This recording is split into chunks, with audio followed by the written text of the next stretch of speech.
Quero cumprimentar todos os irmãos com a paz do Senhor.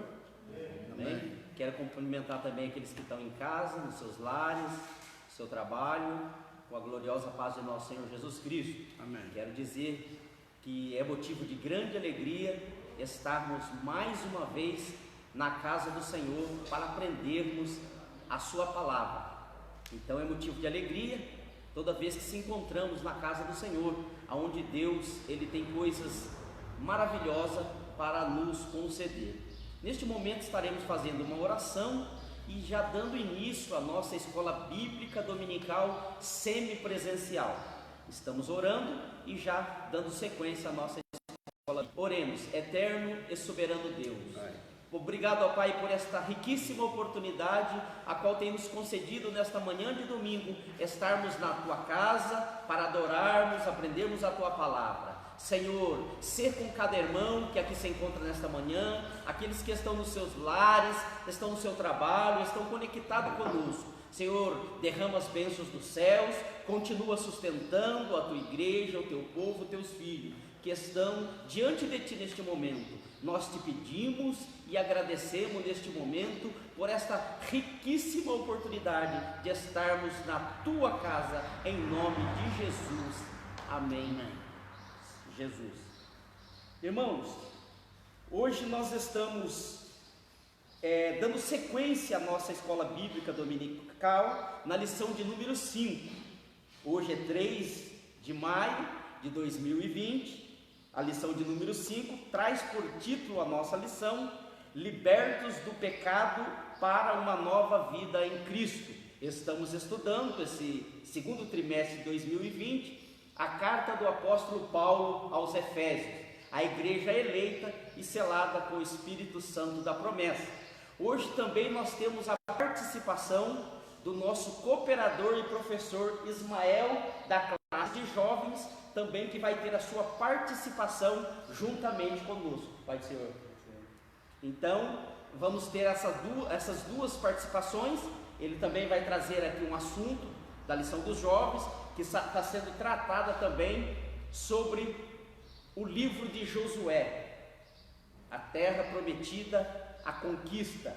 Então nós vamos ter nesta manhã a participação deles, então nós vamos estar dividindo aqui o horário para que todos possam participar e os jovens também que estão nas suas casas possam participar, de suma importância para nós nesta manhã. Eu quero ler aqui com os irmãos o texto áureo da nossa lição. Você que não tem ainda a sua revista da escola bíblica dominical, eu peço para você abrir a sua Bíblia na carta do apóstolo Paulo aos Efésios, no capítulo 2. O texto áureo é o versículo 4 e 5. Eu vou estar lendo e depois também lendo para você. Diz assim o texto áureo da nossa lição nesta manhã. O texto áureo diz assim: mas Deus, que é riquíssimo em misericórdia, pelo seu muito amor com que nos amou, estando nós ainda mortos em ofensas, nos vivificou juntamente com Cristo. Efésios capítulo 2, versículo 4 e 5. A nossa verdade prática diz assim: por meio da maravilhosa graça divina, fomos libertos do pecado, perdoados e salvos da condenação, e ainda recebemos a vitória e recebemos direito à vida eterna. A nossa leitura em classe está em Efésios capítulo 2, do versículo 1 ao 10, você pode acompanhar conosco. Depois de nós lermos a leitura em classe, estaremos louvando ao Senhor, e depois do hino, eu que já estou passando a participação para o professor Ismael, ele vai dar sequência à lição dos jovens, e logo depois da participação dele, eu trago aqui então para os irmãos a nossa lição nesta manhã. Diz assim, Efésios capítulo 2, versículo de 1 a 10.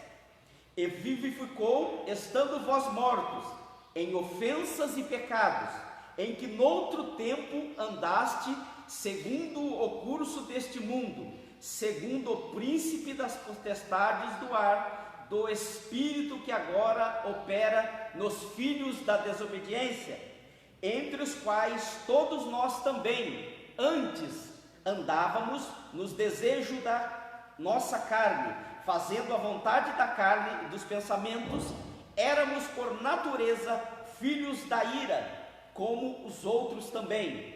Mas Deus, que é riquíssimo em misericórdia, pelo seu muito amor com que nos amou, estando nós ainda mortos em nossas ofensas, nos vivificou juntamente com Cristo.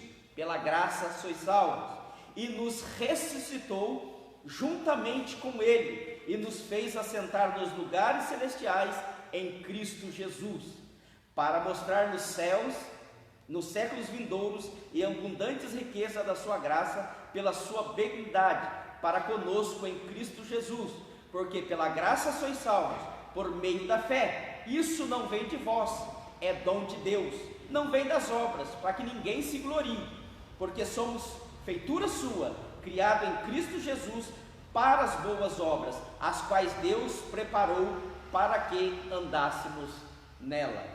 Neste momento estaremos louvando ao Senhor com o hino da nossa harpa cristã, sugerida pela nossa escola, o hino de número 291 da nossa harpa cristã, 291, a mensagem da cruz.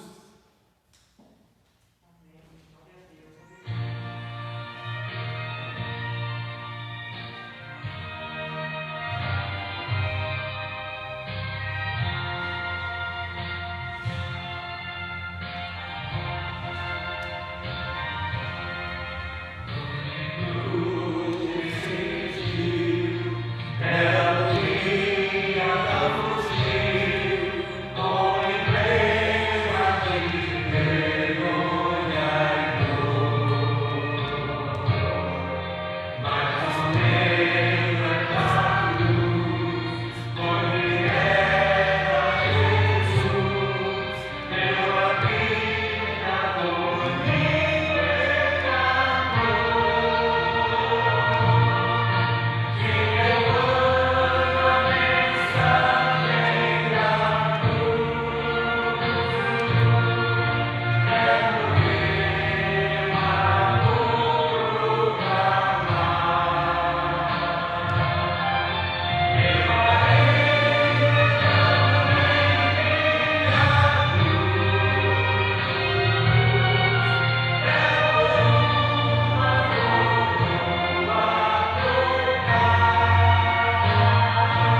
graças a Deus, hino maravilhoso que fala aos nossos corações.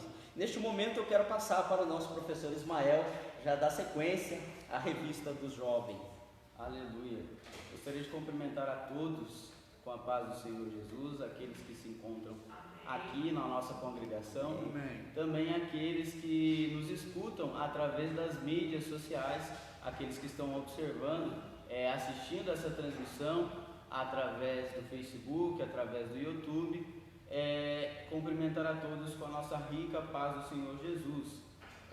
Nessa manhã quero fazer aqui um agradecimento através da classe dos jovens pela oportunidade de nós termos esse espaço para poder estar compartilhando um pouquinho a respeito da lição dos jovens, da temática que os jovens vêm tratando e que a nossa igreja ela vem tratando e ensinando a nossa juventude. E sinto-me grato por estar aqui e ter esse espaço para nós estarmos falando a respeito de Jesus. A lição dos jovens, que os jovens vêm tratando, é a respeito do livro de Josué, cuja a temática que os jovens vêm tendo em cima desse livro é um tempo de conquistas. Então, o tema da lição é a respeito do livro de Josué e fala e trata a respeito de um tempo de conquistas. E quando nós falamos a respeito de conquistas, nós entendemos que nós não podemos viver conquistas sem viver batalhas. É isso que o livro de Josué ele vem tratar muito explicitamente. Um tempo de conquistas, mas também um tempo de muitas batalhas, né? Então, Josué ele vive e trava muitas batalhas juntamente com o povo de Deus. Nós sabemos que o líder que antecede a Josué é um dos homens, se não o homem mais importante para a cultura do povo de Israel, que é o libertador, que é Moisés. Moisés ele tem um ministério da libertação, mas Josué ele tem um ministério da conquista. E Josué, assim também, para que a gente possa introduzir, ele tipifica também o nosso Cristo, porque é através de Josué que o povo ele conquista grandes batalhas e ele tem aí a passagem para a tão sonhada terra prometida, como também Cristo vence a maior batalha que nós nunca poderíamos vencer, batalha essa cantada por esse hino que nós acabamos de cantar, que é a batalha do pecado. Cristo venceu uma guerra que eu e você jamais poderíamos vencer. E que batalha é essa? A batalha do pecado. E através dessa vitória nós temos passagem para a nossa terra prometida, que é a nossa nova Jerusalém. Glória a Deus por isso. Glória a Deus por isso. Uma das coisas, aqueles que nos escutam, que nós podemos tratar a respeito do livro de Josué, antes de adentrar em meados da lição de número 5, que é que os nossos jovens eles estão tratando hoje, é a respeito do significado do nome de Josué. O nome de Josué significa Yahvé salva, ou para os nossos dias, Deus é a salvação. E o nome de Josué ele é mudado por Moisés, por inspiração do Espírito Santo, em Números capítulo 13, versículo 8. Moisés, inspirado pelo Espírito Santo, ele muda o nome de Josué. Isso fala muito porque naquele contexto e naquele tempo era a prática não só do povo de Israel, mas nas regiões dos povos semitas, quando se mudava o nome de alguém, falava a respeito de uma nova posição, uma mudança de vida. Então, quando Moisés muda o nome de Josué, Moisés ele está instituindo um novo tempo sobre a vida de Josué e um novo chamado, um novo posicionamento. E que posicionamento é esse? Fala a respeito do ministério de conquistador que Josué ele viria a ter. E é interessante porque falando disso, falando de conquistas e falando de vitórias, nós vemos isso e passamos a entender toda a importância disso para os nossos dias. Como a igreja ela vive essa ótica de conquistas que Josué viveu? A Bíblia vai dizer que em Cristo, em Romanos capítulo 8, versículo 37, vai dizer assim: mas em todas as coisas sabemos que nós somos mais que vencedores em Cristo Jesus. Aleluia. Ou seja, através de Cristo, hoje a igreja é mais que vencedora. Aleluia. Porque nós vencemos com Ele também na cruz. E uma das coisas que quando nós olhamos a respeito da vida de Josué e para o livro de Josué, que nós vamos encontrar muito evidente no ministério de Josué, fala muito a respeito do chamado de Josué. Josué ele tem um chamado para substituir um líder que se não um dos líderes mais importantes de toda a história daquele povo.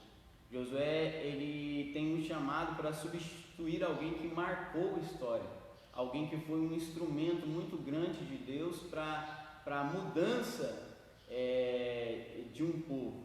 E isso não é fácil.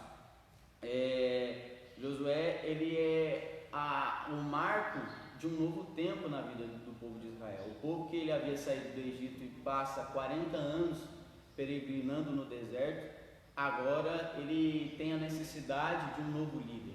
E quem é esse líder? Josué. Deus ele escolhe Josué. E no início do livro de Josué, nós vemos Josué ainda em dúvida a respeito desse chamado. O engraçado é que se nós olharmos para o final do livro de Deuteronômio, nessa passagem, o texto ele vai nos dizer que estava Josué cheio do espírito de sabedoria.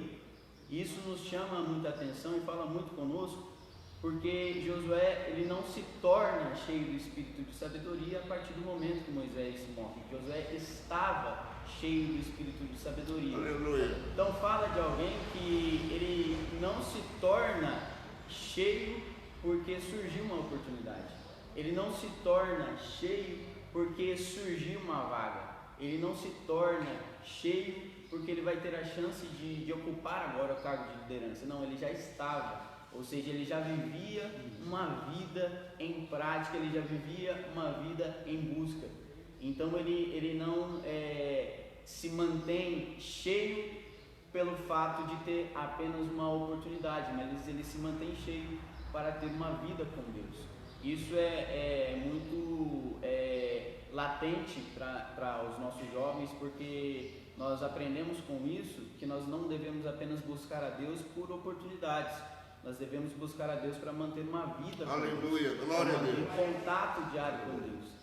E uma das tratativas a respeito disso é essa dificuldade de Josué agora ter que substituir um líder que exerceu um ministério tão grande no povo de Israel.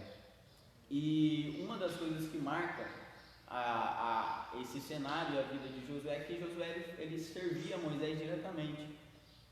Josué ele era um moço ali que servia Moisés constantemente. Moisés sempre chamava Josué para servi-lo. E agora é Josué que está substituindo Moisés. Mas quando nós olhamos para isso, nós podemos tirar algo daqui. Por quê? Josué serviu a Moisés. Josué foi liderado por Moisés. E agora Josué é levantado para ser líder. Ou seja, Josué só é levantado para ser líder porque um dia ele foi liderado. Josué ele é só levantado para uma posição de líder porque um dia ele aprendeu a ser liderado. Glória a Deus. E isso é uma dificuldade que nós temos nos nossos dias. Pessoas que querem liderar, mas não querem ser liderados. Exatamente. E Josué nos ensina muito quando nós olhamos para a vida dele. Ele é alguém que ocupou uma posição de líder, mas ele é alguém que aprendeu a ser liderado. Quando Moisés ordenava prontamente, Josué estava lá e dizia: eu estou aqui, eu vou te ajudar, Moisés. Quando Moisés dava uma missão, Josué cumpria essa missão com excelência, porque Josué aprendeu a ser liderado. Então nós aprendemos que só pode liderar alguém que aprende a ser liderado. E nos nossos dias nós enfrentamos a dificuldade, principalmente com jovens, porque jovem ele tem essa dificuldade de ser liderado. jovem ele tem essa dificuldade de respeitar lideranças. Mas eu falo para você, jovem, que se você almeja conquistar e assumir uma posição de liderança, você tem que entender que você tem que passar por um período que você terá que ser liderado, para que um dia você assuma assim uma posição de líder. E Josué, ele tinha uma personalidade de líder, mas faltava em Josué a convicção do seu chamado. Josué ele já tinha uma personalidade de liderança, mas faltava nele uma convicção do chamado dele. Verdade. E Deus ele relembra Josué no seu próprio livro, no capítulo 1, no versículo 9. Ele diz: Josué, eu sou contigo. Do mesmo jeito que eu fui com Moisés, eu serei também contigo. Aleluia. Não fui eu que te chamei? Não fui eu que te chamei? Então Deus ele relembra Josué que quem o chamou foi ele. E faltava isso em Josué. E muitas vezes nós vemos essa mesma dúvida nos jovens. O jovem ele tem muita dúvida a respeito de que será que eu tenho realmente esse chamado? Qual é o meu chamado? O que eu tenho que fazer na casa de Deus? Será que é isso mesmo? O jovem ele tem muita dúvida a respeito do chamado dele, Jair. E Deus ele vem a Josué no capítulo 1, versículo 9, relembrar a Josué a respeito da certeza do chamado dele.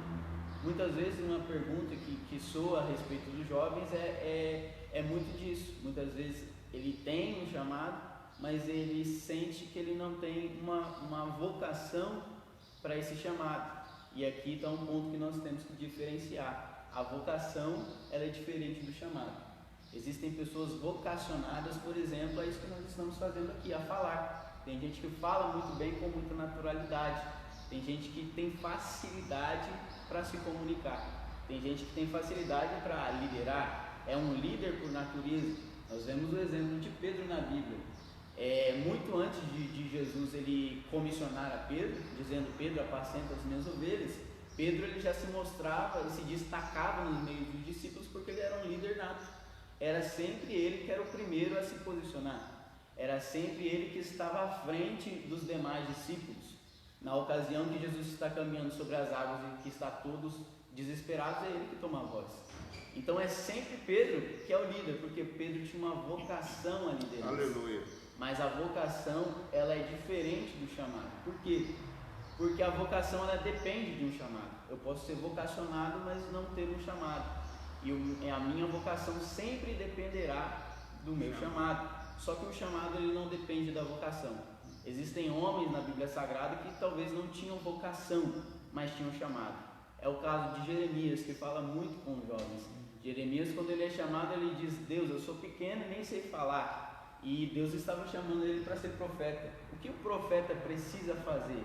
A não ser falar. Profeta é alguém que comunica uma mensagem do céu. Então a única coisa que ele deveria fazer, ele nos diz que não sabe fazer. Por quê? Porque ele não tinha uma vocação, mas ele tinha um chamado. Aleluia. Então saiba, jovem, nessa manhã, você que me assiste, que mesmo que você olhe para si e entenda que você não é vocacionado, que você não tem as características que talvez outra pessoa tenha melhor que você, saiba que você tem um chamado dado da parte de Deus. Aleluia. Saiba que o Deus que te chamou, Ele garante o ministério que Ele entregou nas suas mãos. Saiba que o Deus que te separou, te escolheu, te levantou, Ele te dará todas as preparações, Ele te dará todas as experiências, Ele te dará vitória. Então, mais que uma vocação, confie no Deus que te chamou.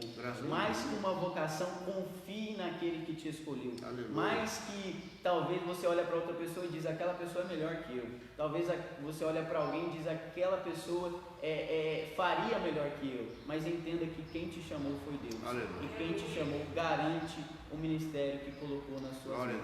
E Deus ele ratifica isso para Josué, alguém acostumado a servir e alguém que precisava reconhecer o chamado de Deus na vida dele. E assim Josué ele reconhece isso. E aqui nós concluímos entrando aqui na lição de número 5. A lição de número 5 ela trata a respeito do conserto. Por quê? Porque o povo ele passa 40 anos no deserto E existem duas práticas que o povo abandona. Quais são essas práticas? É a celebração da Páscoa. O povo ele celebra a Páscoa apenas duas vezes. A primeira é anterior à saída do Egito. A segunda é um ano depois que eles haviam saído do Egito. E depois, 39 anos, o povo passa a celebrar a Páscoa. A segunda prática que o povo deixa, que ele não pratica no deserto, é a prática da circuncisão. O pacto que Deus havia feito lá com Abraão, quando Deus chama Abraão e institui a circuncisão e pede que toda a sua casa seja circuncidada. O povo não faz mais isso no deserto. Os israelitas que saíram do Egito, eles foram circuncidados, eles eram circuncidados. Só que aqueles que nasceram no deserto não foram circuncidados, porque o povo ele abandona essa prática no deserto por rebeldia. O povo que saiu do Egito é um povo rebelde, é um povo que constantemente mostrou a sua face para com Deus com rebeldia, com ingratidão, como foi falado na aula passada a respeito da gratidão. O povo, ao contrário disso, ele é um povo ingrato. Então essas duas práticas elas são esquecidas no deserto. E a lição de número 5 dos jovens, ela vem tratar exatamente com isso e falar a respeito de um Deus de aliança. Deus é um Deus de aliança. Nosso Deus é um Deus que preserva e valoriza as alianças. Eu posso citar em Gênesis capítulo 9, versículo 8, um Deus que faz aliança com toda a humanidade através da vida de Noé.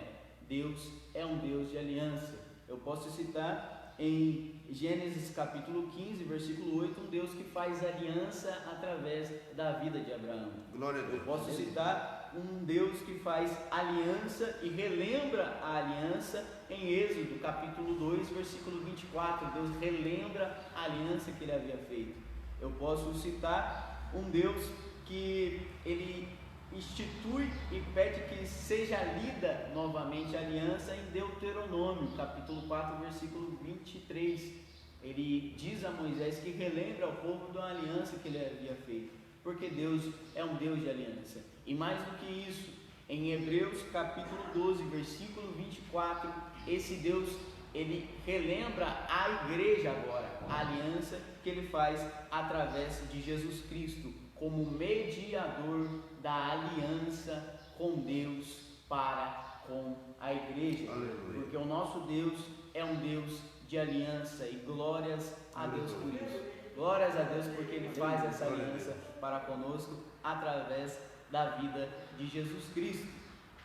E introduzindo aqui então a respeito desse cenário, dessa tratativa de alianças que Deus faz com a humanidade, essas duas alianças elas foram esquecidas no deserto. O primeiro é o pacto abraâmico, que a revista vai tratar aqui, que vai dizer assim: a circuncisão é a retirada do prepúcio.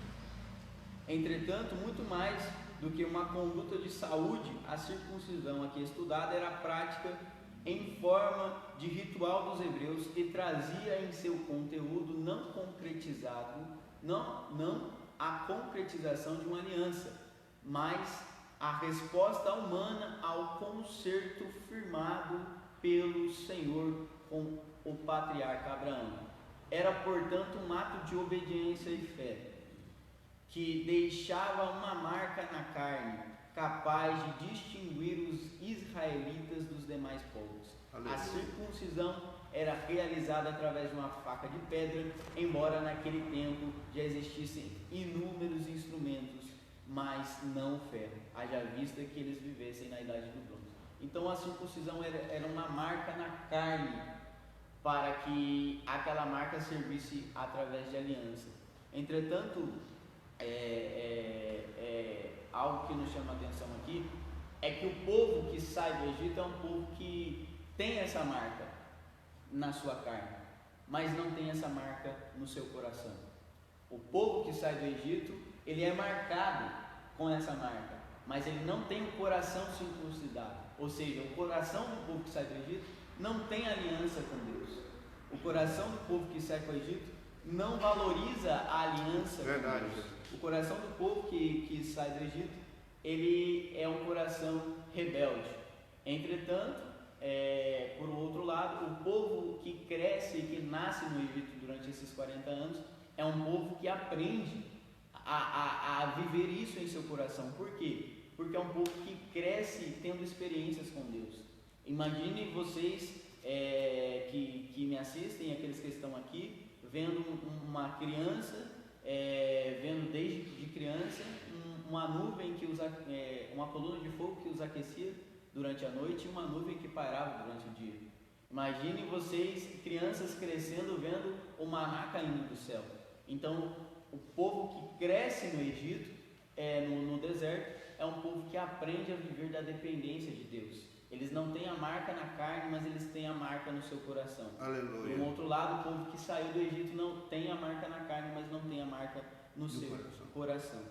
E isso fala muito conosco e trata a respeito de nós termos essa marca no nosso coração, a marca da aliança com Deus. Aleluia. Nós possamos carregar essa marca nos nossos corações. Glória Os a Deus. nossos jovens, eles possam demonstrar através de uma vida de seriedade, através de uma vida de santidade, através de uma vida de diferença, que eles têm uma marca de aliança com Deus. Glória a Deus. Os nossos jovens, eles possam mostrar que eles são diferentes, não por fatores externos, mas porque em si, nos seus corações, eles têm uma marca de aliança. Aleluia. Com o nosso Deus.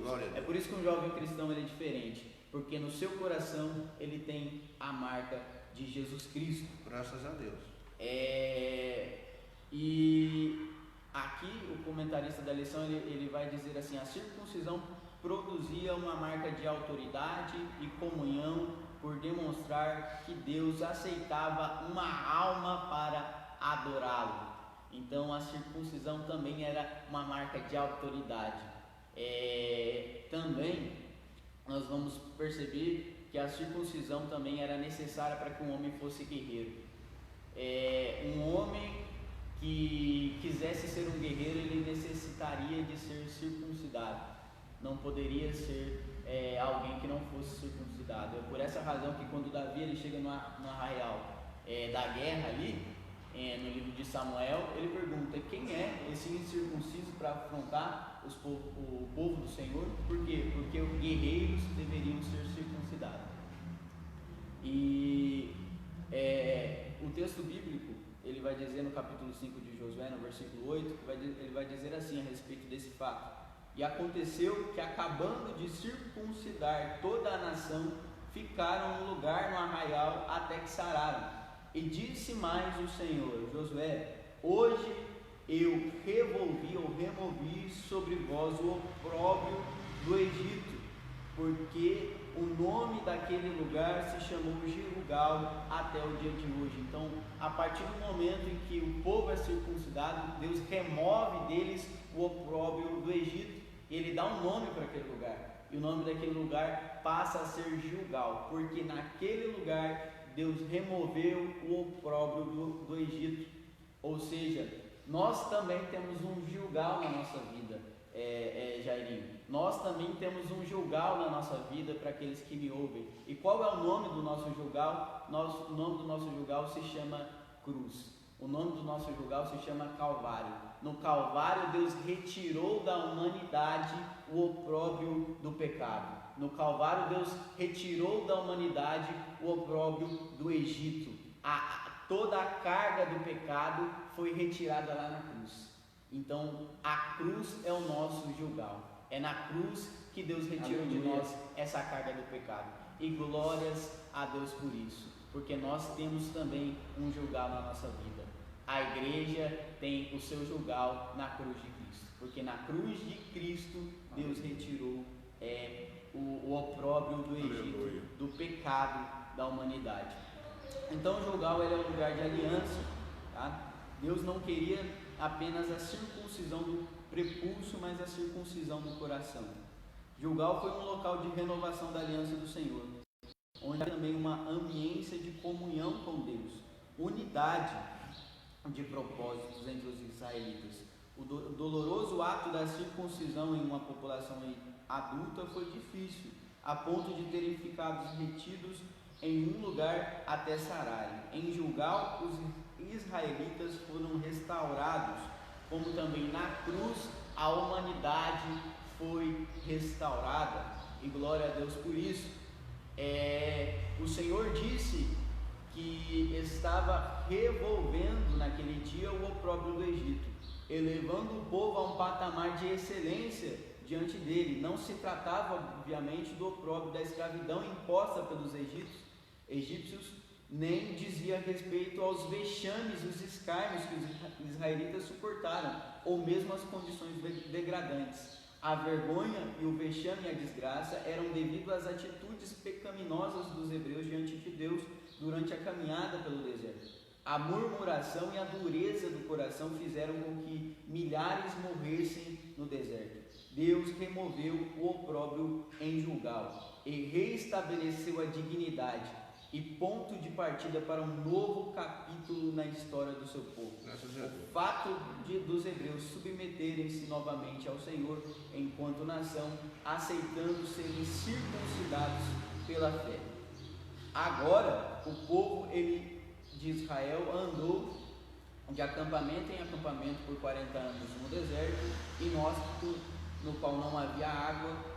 Após transpor o Jordão com Josué, os hebreus armaram em Gilgal o seu primeiro arraial em Canaã, onde não há registro de falta de água e nem de comida. Ou seja, um novo tempo se inicia na vida do povo de Deus. Obrigado, Isso nos trata e fala a respeito de que todo deserto ele tem um fim, Jairinho. Então, por mais que nós vivemos tempos difíceis, nós devemos saber que todo o deserto de Deus ele tem um ponto final. Glória e Deus ele sempre nos leva a lugares melhores. Uma das coisas que nós devemos ressaltar aqui para concluir, Jairinho, é que o povo que ele sai do Egito, ele tem um coração rebelde, e a prova disso é que no livro de Atos, capítulo 7, esse povo ele é relembrado ali numa pregação de um grande homem de Deus, e a qual ele vai dizer no versículo 39, que ele vai dizer assim: ao qual os nossos pais, que não quiseram obedecer, antes rejeitaram em seu coração, se tornaram ao Egito. Por que disso? Porque o povo que sai do Egito, ele sai do Egito com o corpo, mas o seu coração, ele permanece no Egito. Por isso que toda essa geração que sai do Egito, ela não entra na terra prometida, porque o seu coração nunca havia saído do Egito. É por isso que no deserto Deus levanta uma nova geração. No deserto Deus institui uma nova geração, e a geração anterior ela perece no deserto. Ninguém entra a não ser Josué e Caleb. Por quê? Porque aquela geração nunca saiu com o seu coração do Egito.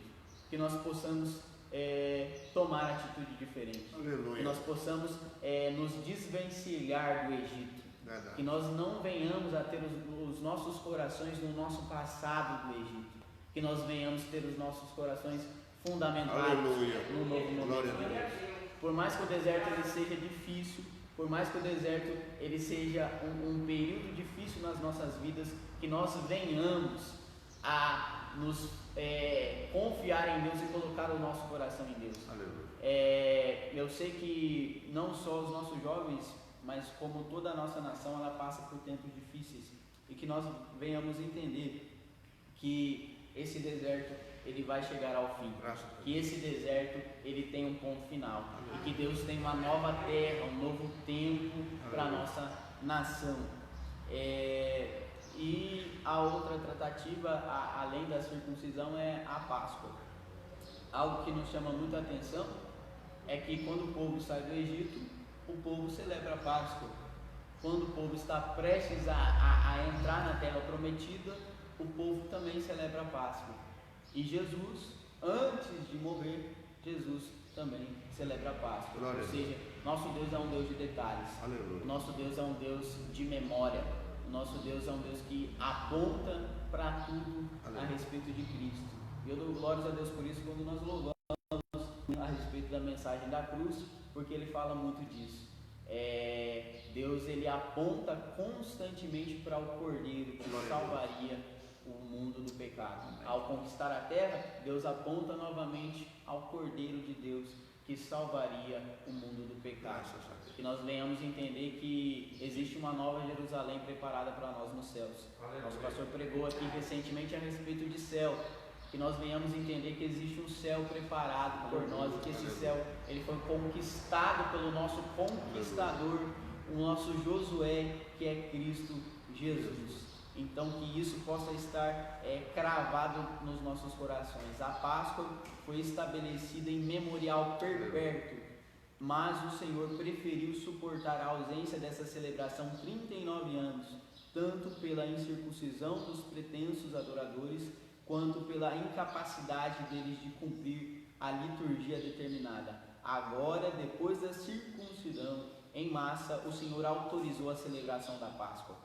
Visto era a terceira vez que eles celebravam a Páscoa. A primeira foi na saída do Egito, a segunda aconteceu no deserto um ano depois, em Números 9, versículo 1 e 2. E a terceira, agora, quando eles estavam a ponto de adentrar a terra prometida. A Páscoa apontava para a morte do Cordeiro de Deus, apontando para o sacrifício expiatório de Cristo no Calvário. Não se tratava de uma celebração cívico-religiosa, mas de um culto a Deus, o Criador do Universo, o qual, fazendo semelhantemente aos homens, entregaria voluntariamente a sua vida para salvar a humanidade de seus pecados. Então que nós possamos pensar isso. Quando Deus ele instituía a Páscoa, Deus anunciava que um dia o Cordeiro Imaculado viria ao mundo e morreria em favor de toda a humanidade. Que nós possamos trazer esses princípios para a nossa vida. Que nós possamos ter o nosso Cristo como o nosso Josué, o nosso conquistador. E que nós possamos saber que em Cristo nós somos mais que vencedores. Que nós possamos viver alguns princípios vividos por Josué, Jair, que eram os princípios de ser liderados. É alguém que sabia servir, alguém que estava pronto a servir, alguém que mesmo Josué, por sua vez, até ocorreu uma situação que Josué foi repreendido por Moisés ao questionar por que os anciões profetizavam. E Moisés repreende Josué, mas não é porque ele foi repreendido uma vez que ele deixou de servir.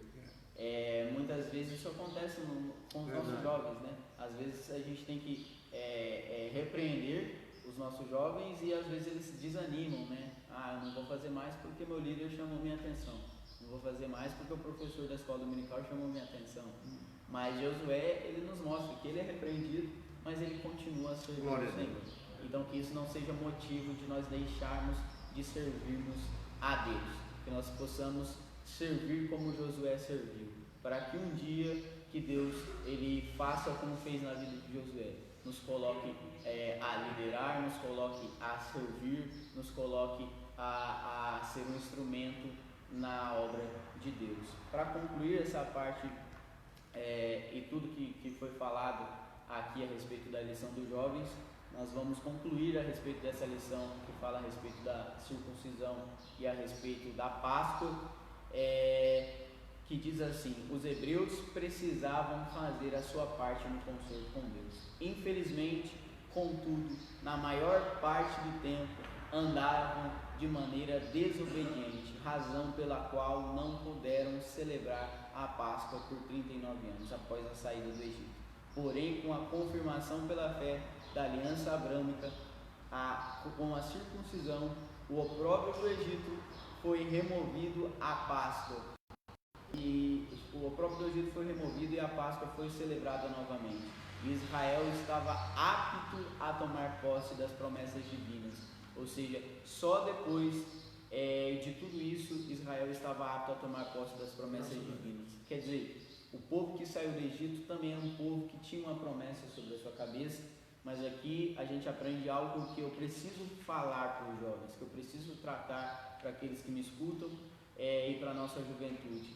que é uma juventude de muitas promessas. A promessa, ela depende também da aliança. Deus não necessita do homem para nada, mas a promessa na vida do crente, ela depende da obediência. O povo que sai do Egito é um povo que vive em desobediência e por consequência não vive promessas.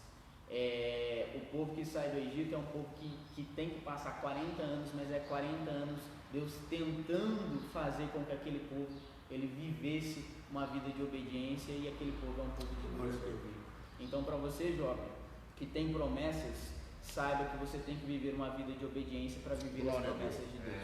A terra estava lá, mas Deus constantemente ele usou do tempo no deserto para que o povo se tornasse um povo obediente. Se você observar, quando o povo sai do Egito, ele passa pelo Mar Vermelho,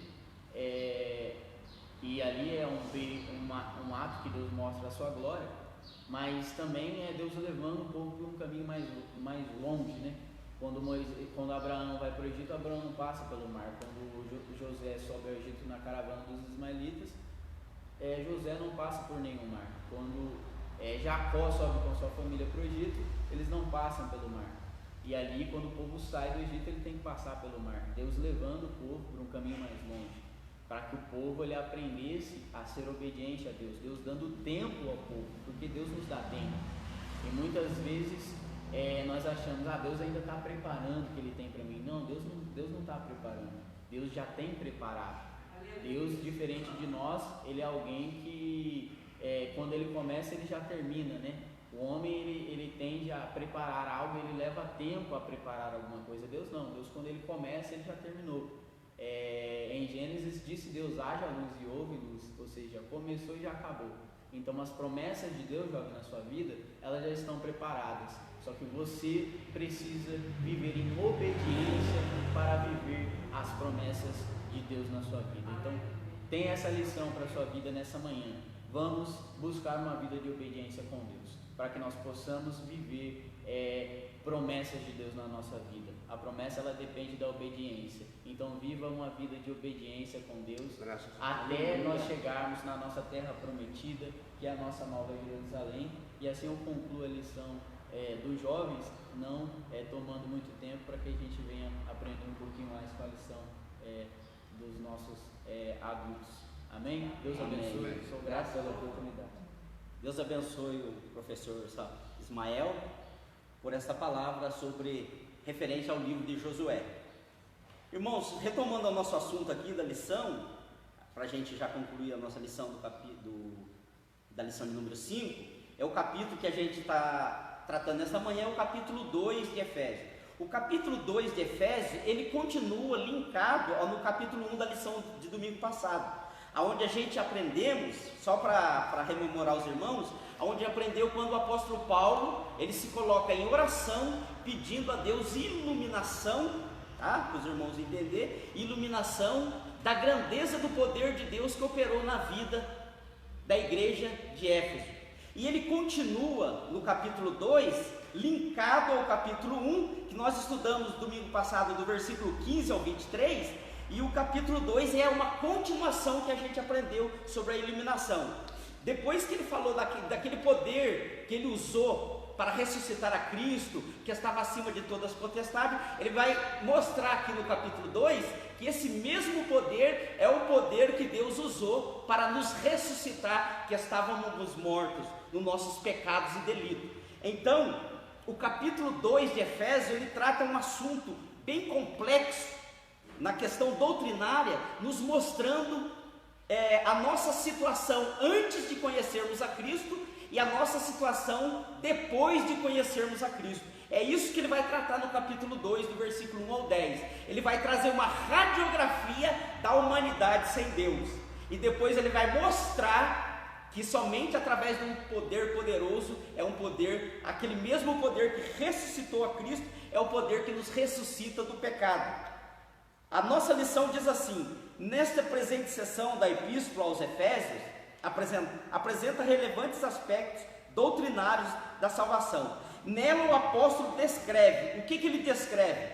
A libertação dos pecados como um favor imerecido dado por Deus aos salvos, a fim de que eles possam desfrutar uma nova vida em Cristo.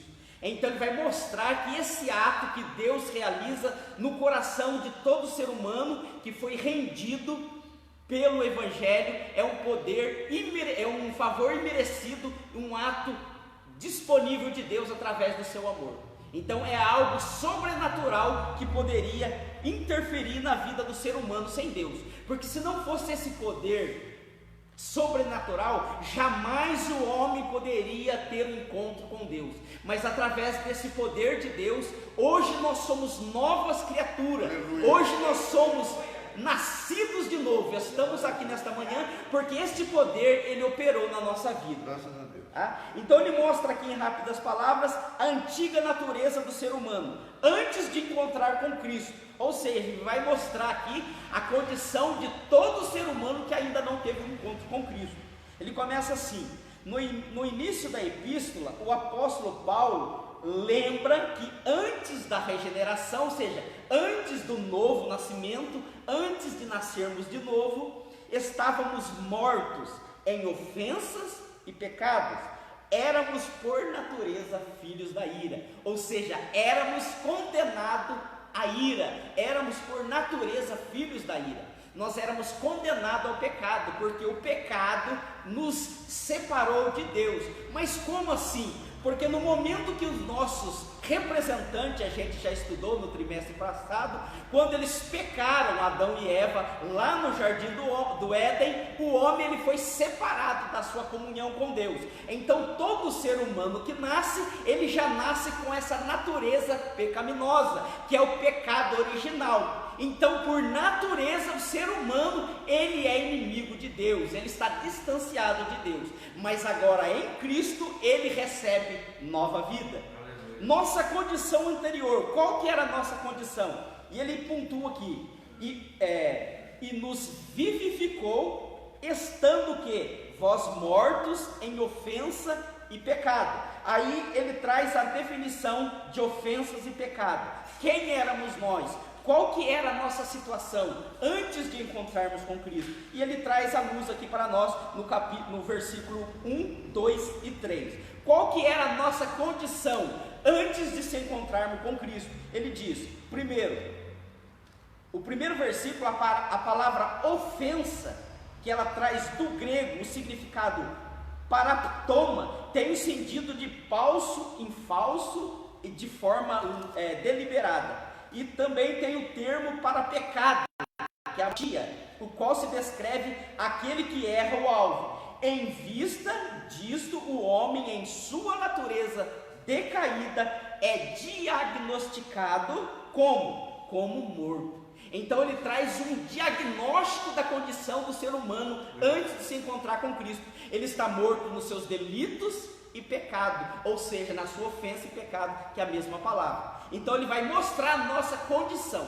Então, se fosse depender das nossas atitudes, jamais teríamos vida em Cristo, jamais teríamos capacidade de buscarmos a Deus, porque a nossa condição, que ele mostra tanto para a igreja de Éfeso, que eram seus leitores, quanto para nós hoje, em pleno século 21, que a nossa condição era de morto espiritual. A nossa vida espiritual, ela está morta antes de termos um encontro com Cristo. É por isso que às vezes a pessoa ouve o Evangelho, mas às vezes ela não dá crédito. Por quê? Porque o morto ele não reage, o morto ele não tem condições, a não ser que um poder sobrenatural que é disponível pela graça de Deus o reabilite de vida para ele responder ao chamado do Evangelho. Então Paulo quer mostrar para os crentes, para nós, a nossa condição antes de termos o encontro com Cristo. Então o ser humano ele é como? Ele é diagnosticado como morto. É como nós poderíamos usar aqui para simplificar, é como se nós olhássemos para este mundo, as pessoas que ainda não tiveram encontro com Cristo, é como se fossem zumbis, morto-vivo andando por aí. Eles estão andando, eles estão tendo a sua vida secular, normal, mas espiritualmente estão mortos. É somente através de uma obra sobrenatural que a pessoa recebe vida. Então é isso que o apóstolo Paulo quer nos mostrar aqui. A nossa condição antes de Cristo era diagnosticado como morto. Mas ele continua, ou seja, uma declaração da real condição da pessoa sem Deus. Olha para os irmãos verem a necessidade do homem nascer de novo, a necessidade do ser humano ser regenerado. Glória a Deus. Então essa era a nossa condição anterior.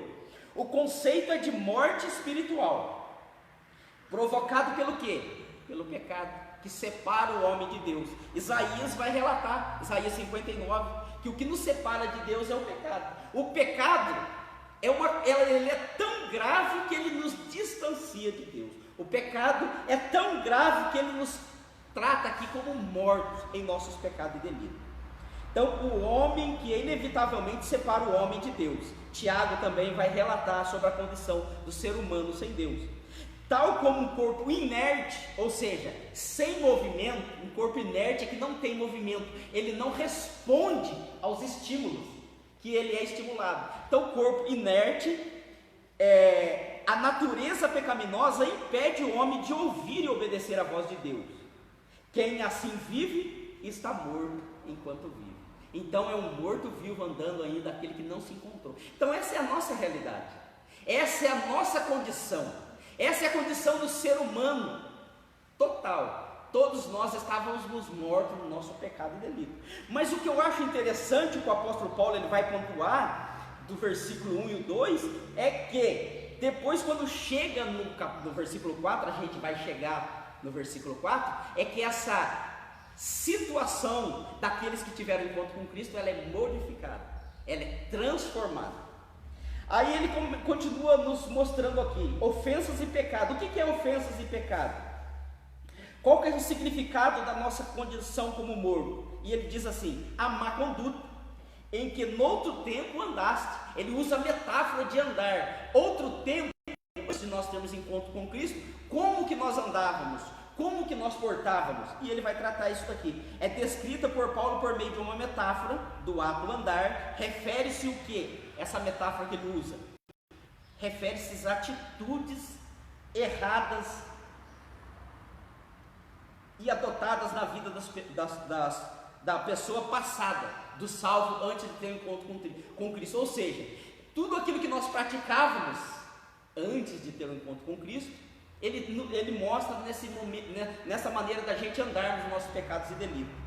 Andaste segundo o curso desse mundo. Nós não tínhamos uma base, nós andávamos no curso deste mundo. Os costumes eram praticados conforme o sistema do mundo da época, tais como, qual que eram esses costumes? Imoralidade, furto, mentira, devassidão, prostituição, e ele vai enumerando uma série de coisas que o ser humano ele praticava antes de ter Cristo.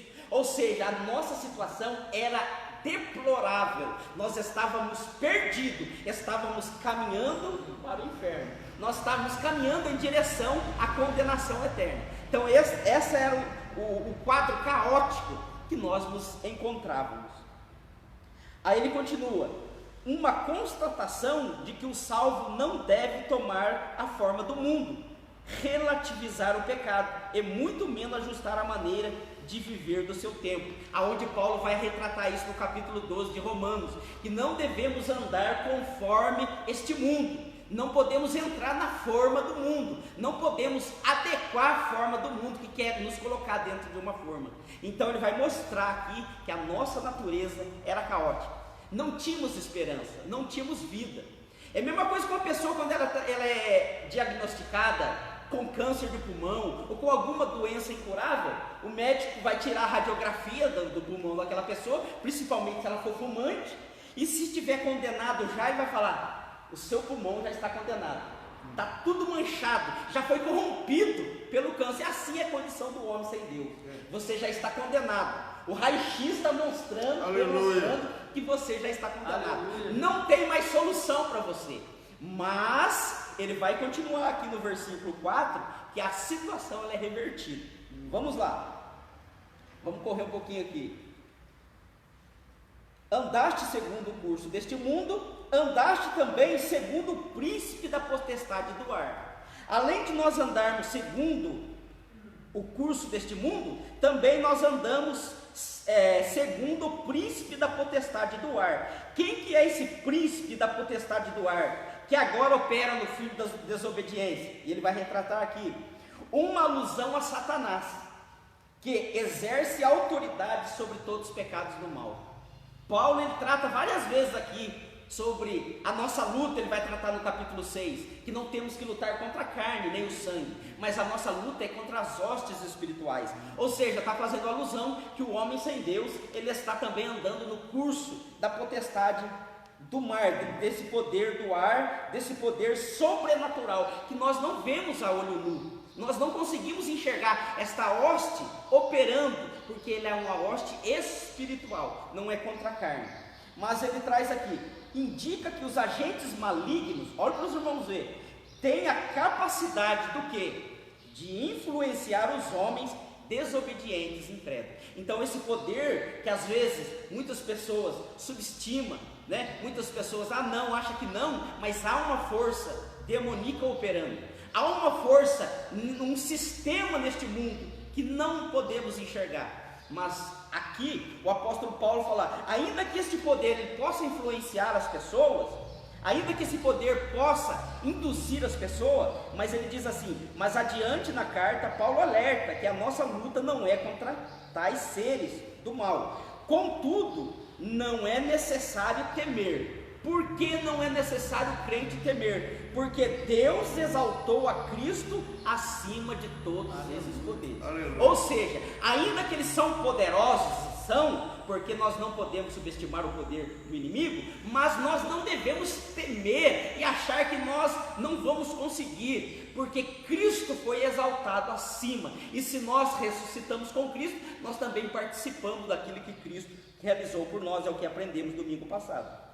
Aí ele continua no versículo do 2.3, andávamos fazendo a vontade da carne e dos pensamentos.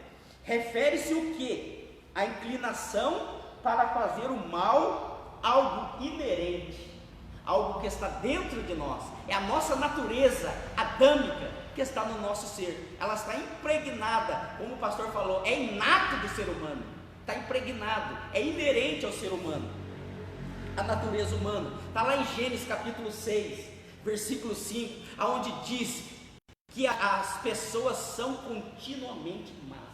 O seu coração está contaminado pela chaga do pecado.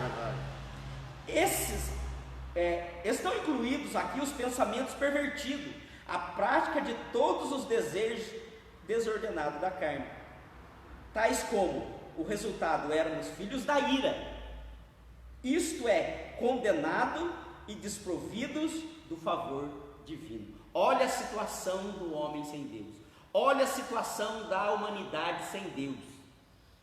Paulo sublinha que essa era a nossa condição, essa era a minha, a sua e a nossa condição, essa era a nossa posição antes de termos o encontro com Cristo.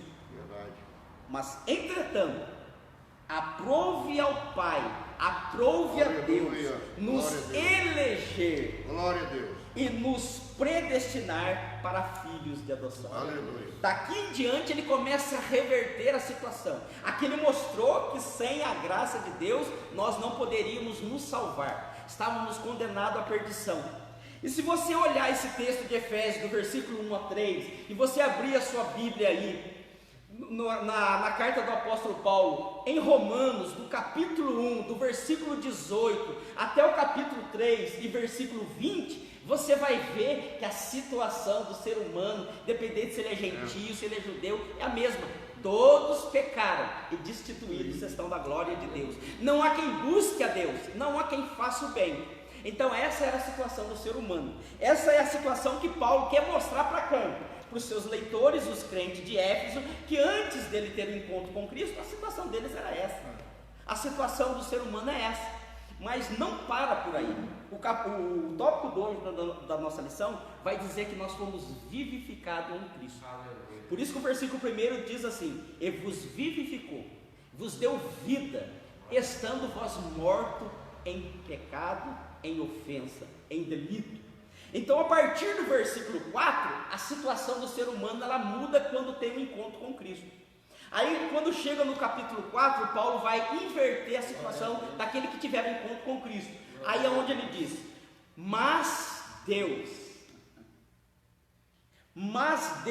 que é riquíssimo em misericórdia, pelo seu muito amor com que nos amou, estando nós ainda mortos em nossas ofensas, nos vivificou juntamente com Cristo, pela graça sois salvos.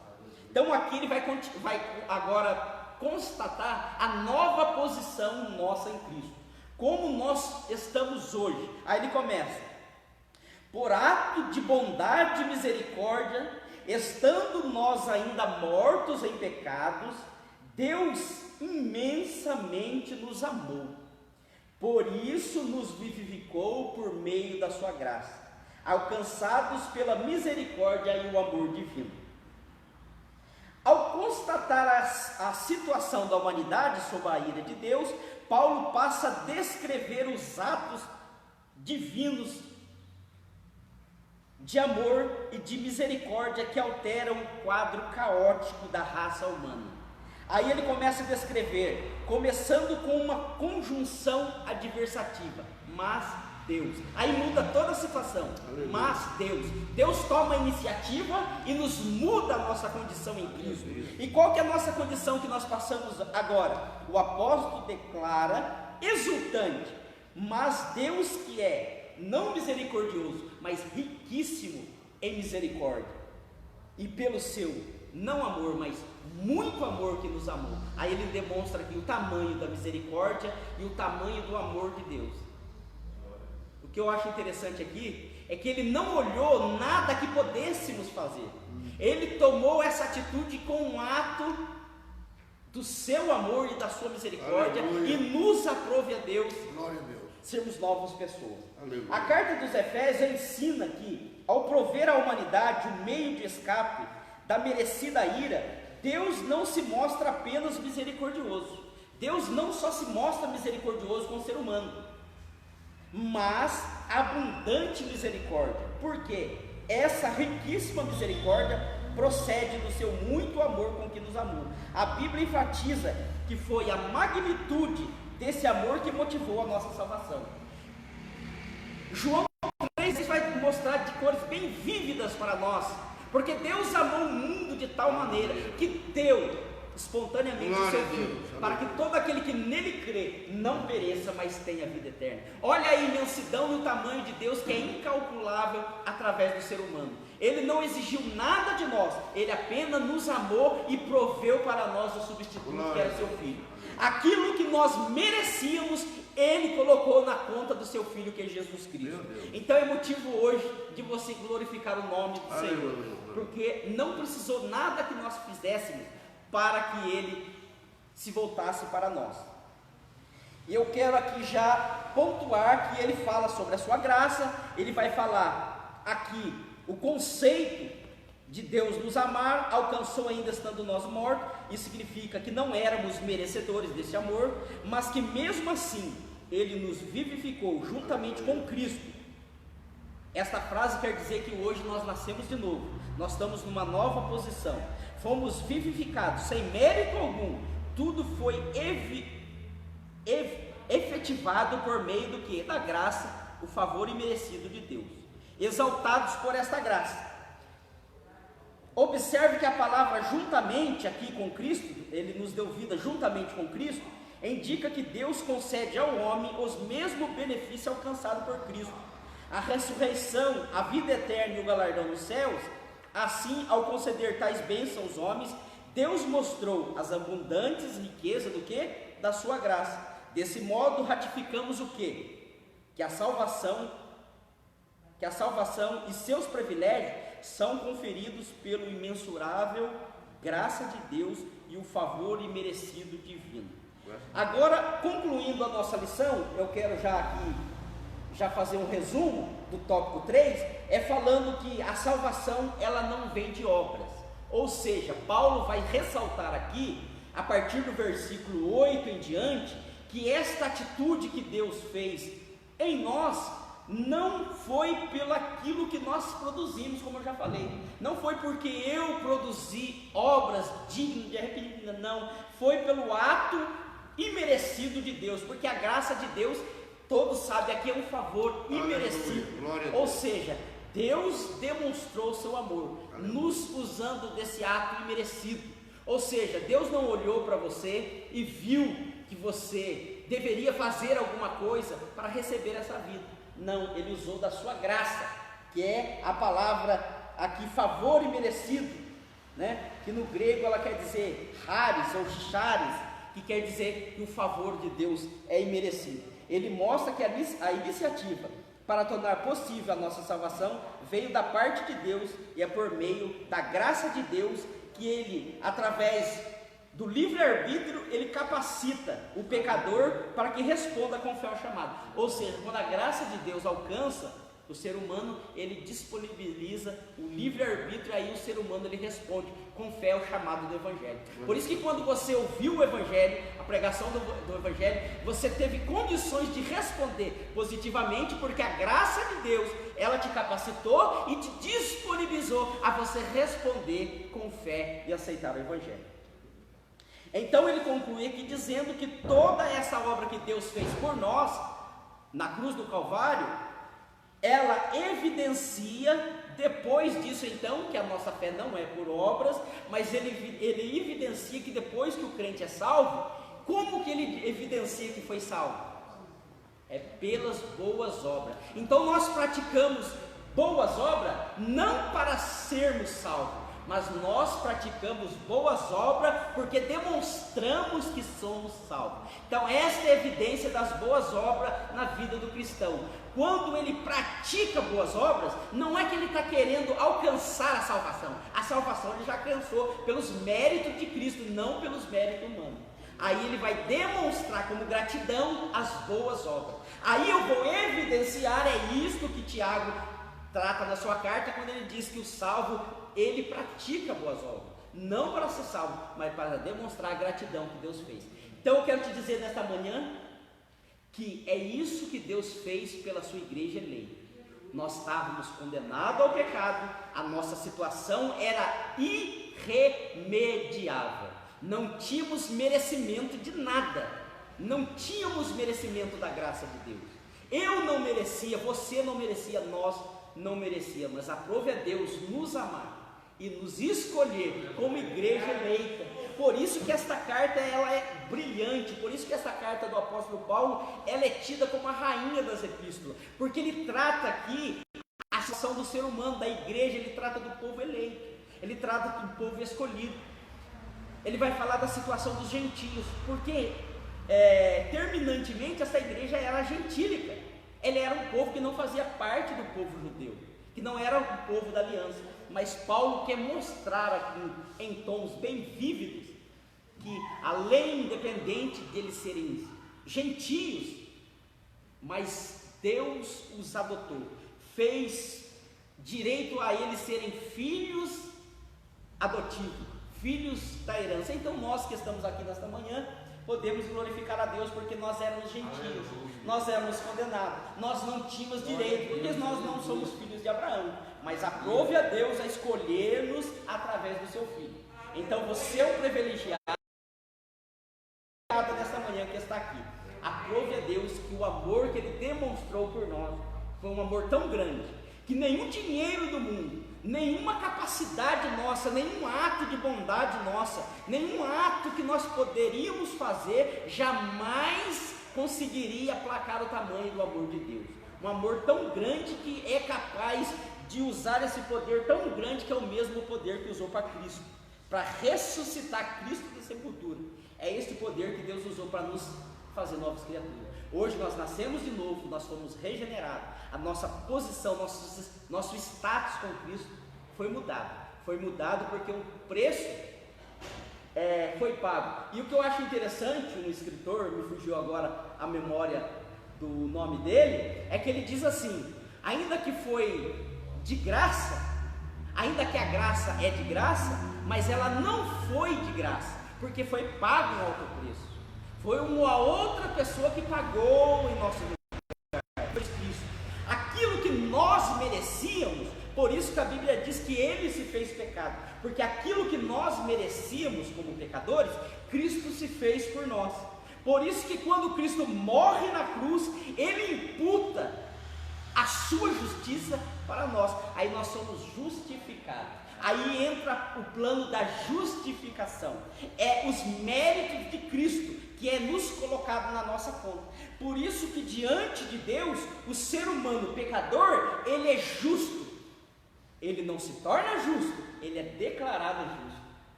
Ele se torna justo porque Deus declara ele justo. É uma atitude que Deus tomou, é um ato declaratório de Deus, aonde pega pecadores, Paulo trata disso aí em Romanos, capítulo 3, pega pecadores condenados ao inferno e justifica, através da obra de Cristo. Então, essa é a palavra que eu quero deixar para você e a conclusão, nesta manhã, da nossa lição, a obra de Cristo na cruz do Calvário. Conclusão, e eu já encerro aqui, e quero passar aqui para o pastor, fazer as considerações finais e já estaremos encerrando a nossa aula. Conclusão, só vou ler aqui para a meditação dos irmãos. Então, antes da regeneração, éramos filhos da ira e condenados à perdição eterna. Esta era a nossa condição. Por ato do amor divino, por meio da sua maravilhosa graça, nos tornamos filhos por adoção. Essa gloriosa salvação nos foi concedida, independente das nossas obras. A partir da salvação, passamos a praticar as boas obras que glorificam a Deus e o nosso Pai. Então Paulo aqui, ele nos demonstra que tudo aquilo que Cristo fez por nós foi um ato do poder gracioso de Deus. Tudo que Deus fez foi simplesmente graça. Então eu quero te agradecer a sua atenção nesta manhã, agradecer a participação, do nosso professor Ismael, que participou aqui conosco, agradecer a cada um dos irmãos e que Deus possa falar mais poderosamente no seu coração. Assim eu passo aqui a palavra para o nosso pastor, trazer aqui as considerações finais, os avisos e assim dando sequência para a nossa finalização da nossa escola bíblica dominical.